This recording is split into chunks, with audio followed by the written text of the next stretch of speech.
And that's when I first noticed like something's going on, because these kids would have hot Cheetos for breakfast, and then, you know, their principal would call and say they can't sit down, they're acting out of control, you need to come pick up your kid. So I was like, okay, we need to look more into like what's going on here. And then from kids, I moved on to older adults. And that's where I was like, it was really clicking for me, because these adults, when they would make a home-cooked meal, their symptoms would be very low. So I noticed the severity kind of coming up and down with their diet. In particular, I had one client who was bipolar, schizophrenic, and she would go on these fast food binges, and that's when she would end up in the hospital, like with these delusions and things. And then one of my last clients before COVID hit, it was a mom. I think she had 3 kids, and no history of depression, anxiety, nothing. Just all of a sudden landed in the hospital, and nobody knew what was going on. Like, where did this come from? She was totally fine. Just all of a sudden just had a mental break. Like, what is it? And after working with her for about 3 months, they actually figured out it was her thyroid. It was hypothyroid. And, you know, the doctors gave her medication, but it was still like we need to keep her in the behavioral health hospital and things like that. So it was really sad to watch her go through that. But after speaking with her family, it was like there were signs, the symptoms, things like that. And I was just like amazed that the thyroid could even do this, first of all. So that's when I kind of jumped ship from mental health and went to nutrition. And more specifically like holistic nutrition rather than RDs, registered dietitians, things like that. Okay, he said he got this thing to work. Now it's not working. Oh, now it's not going to help. The blue light's on. I can just push the button. Sure. I mean, it's not that far away. That's fine. Okay. Sorry. There we go. So what is an autoimmune disease? I'm sure we've heard that several times everywhere we go. Like if you don't have one, I'm sure you know somebody that has one, or you might suspect that you have one. So it's when the body is, you know, confused, like something's going on haywire within the body and it's starting to attack itself. It sees like a low-hanging fruit, for example, your thyroid, and that's when it decides to attack, right? Your immune system is your little body soldiers and attacks any invaders. So it's identifying that low-hanging fruit as an invader. There are over 90 autoimmune diseases. And like websites, I would just Google how many autoimmune diseases, 70, 80, 50, 90, over 100. So I really think like they don't know. Like this autoimmune is something that's new that's coming up. And they're still trying to find what is an autoimmune, how many, the symptoms. It's just a big question mark when it comes like to the medical system. So when you think about that low-hanging fruit, you know, think about the different systems in your body.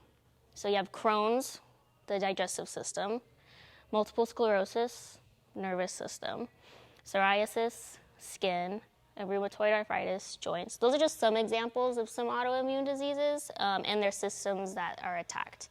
And if we look more specifically towards your thyroid, so it's right here, you might be able to feel it. It's kind of like underneath your atoms. I don't know. I don't know if you can feel it. If you can feel it, go to your doctor. No, I'm kidding. It might be a little bit swollen. So this gland, it controls, you know, the thyroid hormones, obviously. So you have your T3, your T4, and then it also helps secrete calcitonin. Calcitonin is your blood calcium. So one of the things that, if you have thyroid concerns, is the skeletal growth stunt that you were telling me about earlier. So that's one thing that you might experience because that, brings calcium throughout your body. Osteoporosis is an example. Like as you get older, you might experience that. It also helps stimulate the growth of your nervous system. So a lot of autoimmune clients will have depression or anxiety depending on hypo or hyper function. Your thyroid also helps regulate your body temperature. So one of the things that I do to help kind of look for thyroid concerns is have people take their temperature every morning. And if you have a low temperature, I'm already seeing like, okay, something's going on with your thyroid. Your cholesterol, so high or low cholesterol, protein synthesis, glucose, and fatty acids. So there's just some other things that your thyroid helps maintain. So you can kind of see, like, if your thyroid's off, you're going to get a lot of things that are off. And this is the process with your thyroid. I like to think of this as a relay race. So you have the baton. Your brain starts out with it, and it's like, oh, I'm cold. Hands the baton off to the hypothalamus, who then says, okay, we need to, stimulate the thyroid. So then it hands the baton to the pituitary, who then tells the thyroid, release the hormones, release the beast. The thyroid then releases T3 and T4. And then the T3 and T4, so the T3 is the active hormone of your thyroid, and the T4 is the inactive. You get more T4 from your thyroid than you do T3. So those both get sent to different areas in your body. So you got the liver, the gut, the blood, everywhere. But I specifically put liver and gut because that's the spot where it gets converted the most, the T4 into T3. And then from there it goes into your cells and gets absorbed, hopefully. So dysfunction of your thyroid and autoimmune. So there's over 300 symptoms. So I couldn't put it all in a slide and help you guys say like, hey, if you're experiencing A, B, and C, you might be experiencing some thyroid dysfunction. Some things that just come up within my clients is, constipation, weight, either gain or loss with no really real explanation. Like, hey, I'm working out 6 times a week, but I'm still gaining weight. Or I'm not doing anything and I'm losing weight. For women, it's those menstrual changes and also skin changes. Within the hypo, so that's low function of your thyroid, you'll see the low body temperature, you'll just feel really down and fatigued, your muscles are sore, your joints are sore, you might experience some depression. Everything is just kind of like low. This is the best way I can describe it. And then hyper is your overactive. So you have like increased heart rate, high cholesterol, high blood pressure, anxiety. You really can't calm down. And I don't know if any of you have diagnosed autoimmune or still kind of feeling out if you might. But you might have experienced like a collection of diagnoses before you got the diagnosis. So they could say you have IBS, you have depression, you have hormonal things going on. So you have like this book of diagnosis in front of you without a real answer. And that could be because you're getting normal results on your thyroid test, right? And from the normal results, you might be feeling kind of like frustrated, unheard, like something's going on in my body and they're not giving me answers. Like, this is just normal, but it's not normal. Like, what's going on? I know personally I've heard like, this is just how it is, just being a mom. You're tired. You can't go to the bathroom because you're just so busy. Your weight's up and down because of your hormones. It is what it is. It's just being a mom. Or this is just getting old. Or it's just about being an athlete. This is about being overworked. Whatever it is, this is just as good as it gets, and this is what it's about. But probably within like your gut, no pun intended, you're feeling like, this isn't right. Like, this isn't just about getting older. This isn't just about being a mom anymore. Like, something's wrong, and you're getting, really frustrated. So before, I know in conventional medicine, they don't necessarily give you a diagnosis right away. And some of the risk of that is you could develop more autoimmune diseases. So your immune system's already on the attack, right? It's already defensive.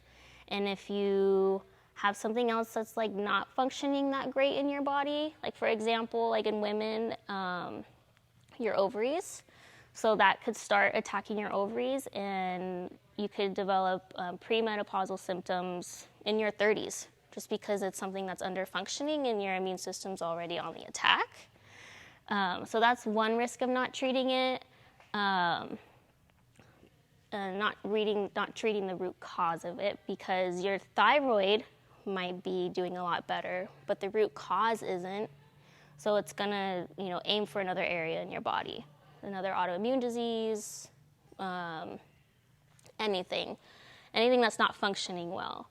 Also within pregnancies, if it's not treated, your baby could have low IQ, low birth weight, be born early, things like that. So we really want to push and advocate for ourselves of, hey, I need these tests, especially in pregnancy, just because there's a lot of risk. So if we look at treatment, I know we were talking about this earlier, about the normal ranges. So if you go to your doctor and you get tests, you're going to see the first line, right? It's just black and white. So you're normal, and then full-blown disease. Okay, now you're not normal, let's get you medication.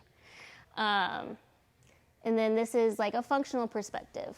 So you have your optimal numbers, and then your body's starting to give you some symptoms. So in the case of the thyroid, I'm starting to feel really tired, my joints hurt, just something's wrong. You'd be in dysfunction. And that's when a functional practitioner would say, hey, let's check it out. Something's not right within your body, and your body is trying to give you some signals. And then obviously disease, it's like, whoa, let's slow down. But this is probably where you might felt frustrated going to conventional medicine side of things, because they don't really treat it until it's full-blown disease, until it's an official diagnosis. And the other thing that's a little bit concerning about the normal area, especially with the thyroid, is that the normal average person that was in this study is men, women, kids, the elderly, people with already compromised immune systems. I mean, there's a range of people within that normal. So it's hard, if I go in there as I won't tell you how old I am, woman, they're going to say it's normal. But if I had my grandmother, come in and get a blood test, she would obviously have a different normal range. But to conventional medicine, we would just fall under that normal together, even despite our different health histories, which is kind of unfortunate, but luckily we have functional people to help. And conventional medicine is getting a little bit smaller in their normal ranges, which is really good to see. They're studying a little things a little bit more, which I guess I'll give them that. So these are some panels that you can ask for. The normal panels, are the top three. T3, T4, TSH, the stimulating hormone, which I'm sure we've all heard of these tests. Probably have gotten it ourselves as well. And if you ask for a full thyroid panel, hopefully you have a really good doctor and they say, sure, of course, no worries. You would get, the next three, which is your antibodies, your thyroglobulin, thyroid stimulating immunoglobulin. So these are looking for proteins in your blood, a little bit deeper into there. And then even more is where you can kind of look into any deficiencies. So a really, really, really, really, really good doctor would order those ones. So we know iodine is a part of the thyroid, vitamin D, zinc, selenium, proteins. I mean, there's so many things you can test for. But yeah, so these are kind of what you would ask for if you are suspecting any kind of symptoms. And then on this one, so I took it from someone else's Instagram, but you can kind of see how different the standard range is versus optimal. So optimal is just another word for functional. So you can see like this one, the standard is 0 to 40. So that's like a huge number. But then the optimal is less than 4. So that's like a much smaller range. And that's kind of how they all are. And one thing I've learned in this holistic community, especially going from different professionals and like their different specialties, they all have their different ranges based off of, you know, their own experience when it comes to clients and their numbers. So it's really hard to like give like a very concrete, these are the numbers when it comes to functional optimal ranges. It really depends on the practitioner that you work with, and like their specialty, their experiences, things like that. So within like the optimal and functional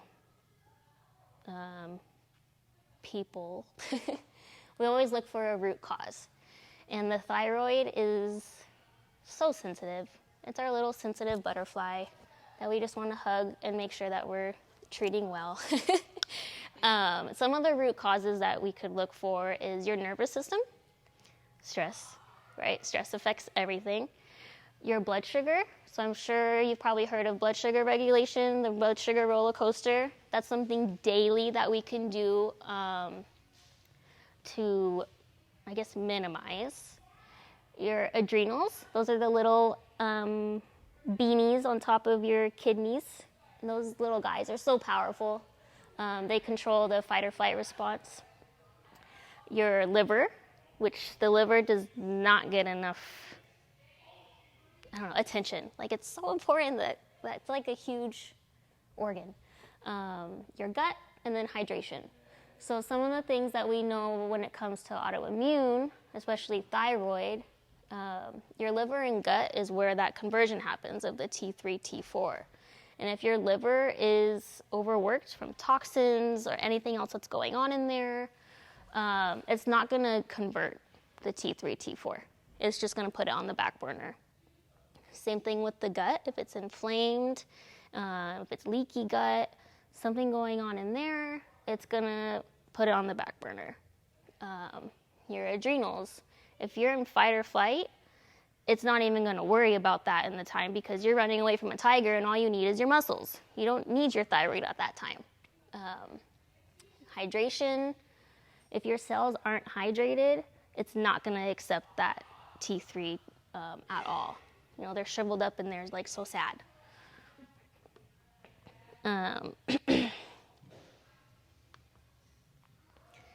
So some of the functional approaches that we look at are your environmental factors. So like pesticides.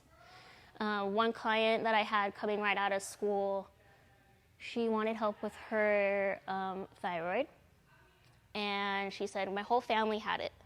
My dad has it, my mom has it, both sets of grandparents. I'm doomed. I have it, that's it.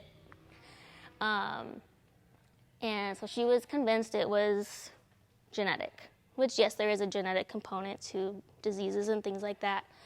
In their specific case, she was like, it's genetic. Don't tell me to get off gluten. It's genetic. Like, that's just it. I'm like, something's wrong. Later on, I found out that the family owned an avocado farm. So, and what came on the avocado farm, because it's not an organic one, pesticides, things like that. And they even had the wood in their home. Like, they made furniture out of it. So going back to generations and generations, they've had this farm. And before pesticides was introduced, the grandparents were fine. Well, fine, as far as they know. But later on, as they get, farther down the generations, the thyroid started presenting itself earlier and earlier, and even more severe. Like, the dad had to take out his thyroid. So that's an example of environmental factors that we can kind of look into. With families as well, like, you share the same recipes, you share the same laundry detergents just because that's something that your mom did, something you grew up with. So that's one example of environmental factors. Endocrine disruptors. I grew up in the 90s, teen spirit, lip smuckers, all that fun stuff. But what's the lotions? No, Body Works. Yeah, I always say Bed Bath & Beyond too. Yes. And what do we do with those? We Spray it on, plug-ins, make the dog sick. Yes, everybody's sick, right? Yep. And what is that getting sprayed on? Your thyroid, or like lotions, things like that. And so endocrine disruptors, it's doing a lot better in the community, but that's something that we grew up on, right? Like, you gotta smell good, things like that. Nutrition, my favorite part. Some of the nutritions is like a fat deficiency, because your thyroid hormones are fat soluble. So you need those fats. And what was a really popular diet, back in the early 200s, 90s? Low fat diet, right? Low fat milk, low fat yogurt, low fat, I don't know, everything. Everything. Even now it's like, don't touch fat. But you need fat. Like, a lot of your vitamins are fat soluble. And then iodine. What year was it? I think it was the 80s. Something got taken out of bread, so they had to put bromine in bread. Bromine actually keeps iodine from being absorbed in your body. So we had this additive in our breads all of a sudden, and our iodine wasn't getting absorbed into our bodies. But we didn't know it. We just ate our bread because we love bread. Bread is delicious.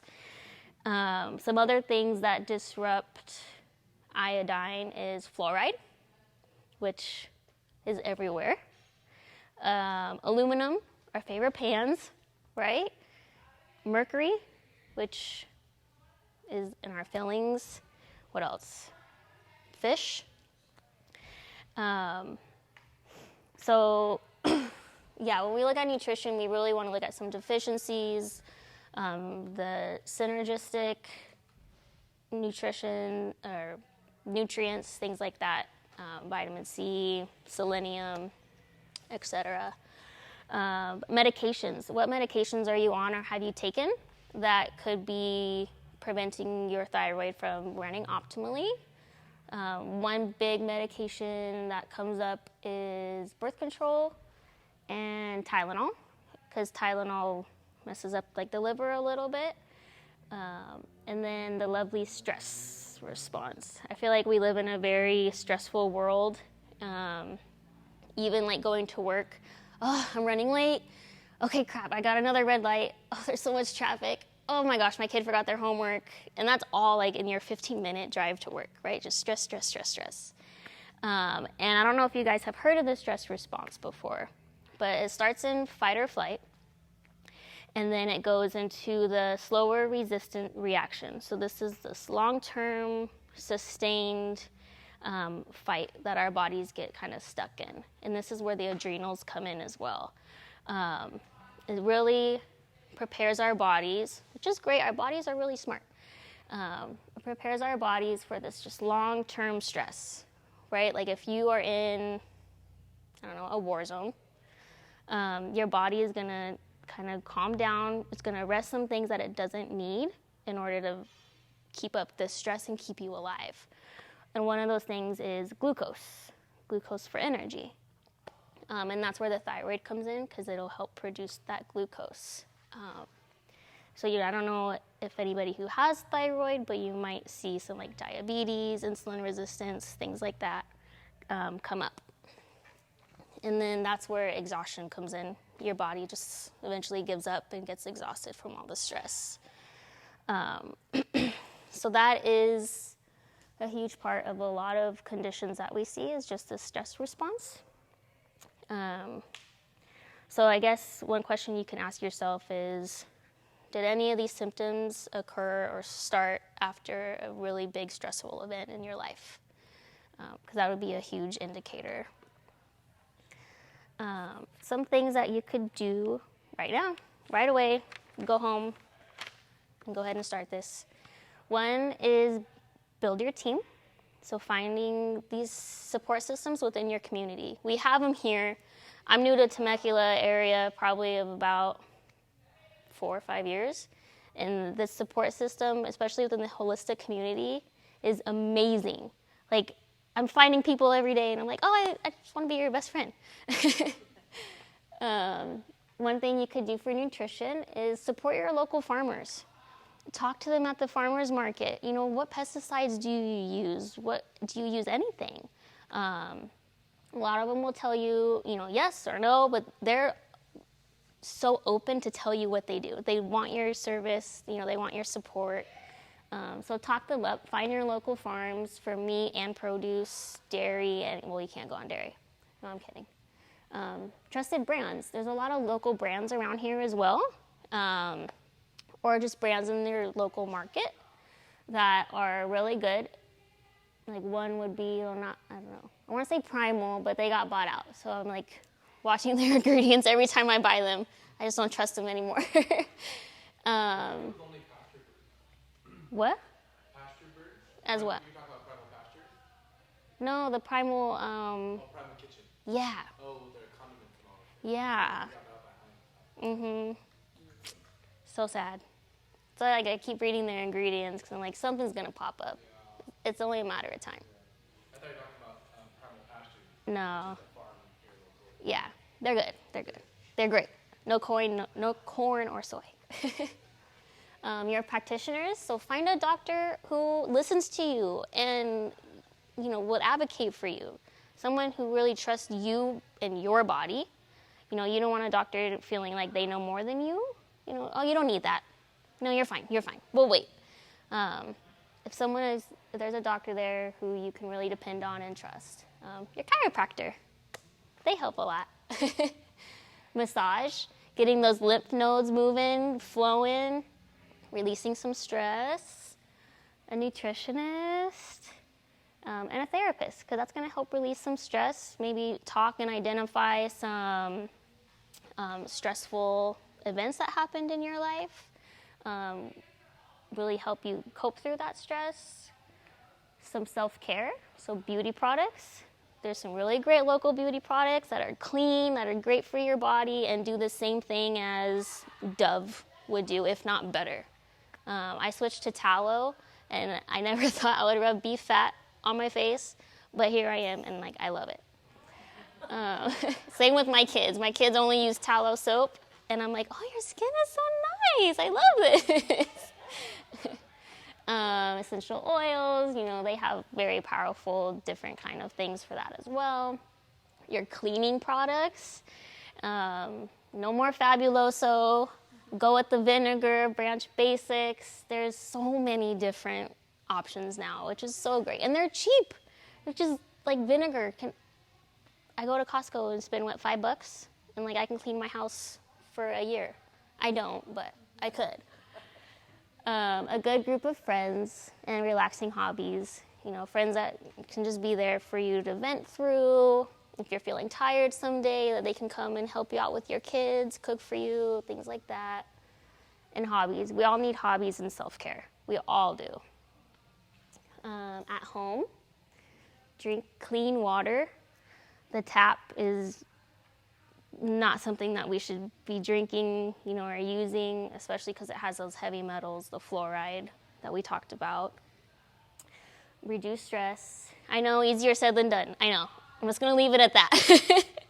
But stress really does, you know, weaken the immune system, depletes our nutrients, disrupts our detox systems. I mean, stress is just, it's one of those things where it's just like, we just kind of live with it just because that's our world today. But I really try to reduce stress. Just reduce it as much as you can. Sleep. Sleep is so important because that's when our body rests and digests. You know, it really gets ready for the next day, the next abuse that we put it through. That sleep is so important. Eating balanced meals and snacks, so that really helps with that blood sugar. You don't want any naked carbs. So fruit, veggies, pair it with a protein or a fat. And eating often. So making sure that we're keeping that blood sugar as just little humps. rather than big, huge, roller coaster. Just making sure you're eating a good breakfast within an hour of waking up. Eat a lunch. And if you notice you're feeling that slump by 2 p.m., reaching for that coffee in the afternoon, that's a good sign of your blood sugar. Or if you're waking up 2, 3 o'clock in the morning, can't really fall back asleep, that's also a good sign. But eating often and eating balanced really helps with that.